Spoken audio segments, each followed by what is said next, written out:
In the 1980s, my new boss sent half a dozen of us over to his last authority to see some good practice in in-class support.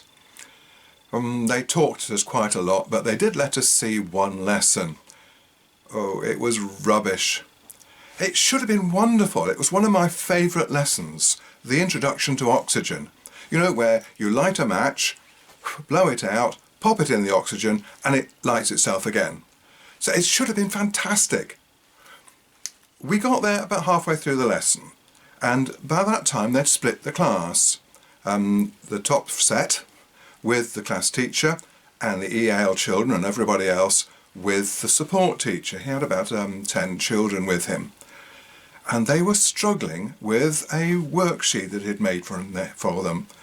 It was all right as a worksheet goes, not particularly wonderful, but he'd got to the desperate stage where he was saying, yes, write oxygen in that box there, because they didn't understand a word. Anyway, one of my colleagues began to chat to this support teacher, so I talked to the children. And I could see things were going wrong, so I went over to the mainstream teacher's desk and took a flask of oxygen. I said, "What's in here?" No answer. They didn't know.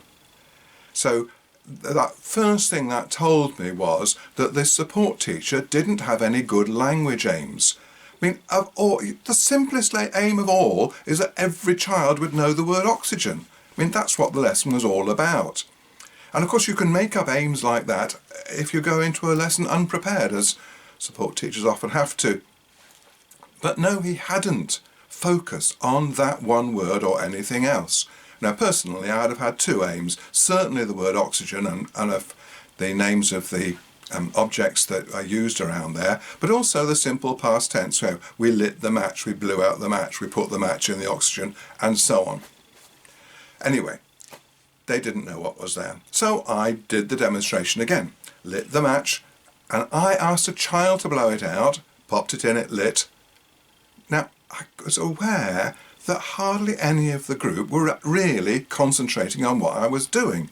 So you have to turn it into a comedy, don't you? So, blow it out, light again. No, I said blow it out, blow it out. No, why haven't you blown it out? You blow it out. Oh, you didn't blow it out. Would you try blowing it out? Look, it's still alight. Why? By which time, everybody is concentrating and seeing something strange is happening.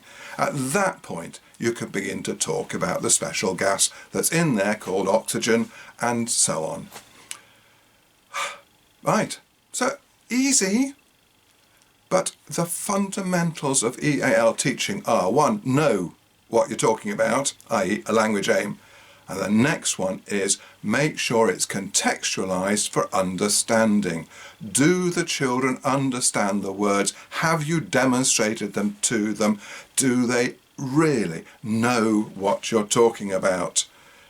And without any of those things, the two crucial things, everything else was rubbish. So my message is simple. First, know what you're wanting to teach. Even if you make it up on the spot, have a language aim, even if it's as simple as a single word. Secondly, make sure that the children have understood the lesson. And you do that by contextualizing it, by demonstrating it, by showing them two crucial things.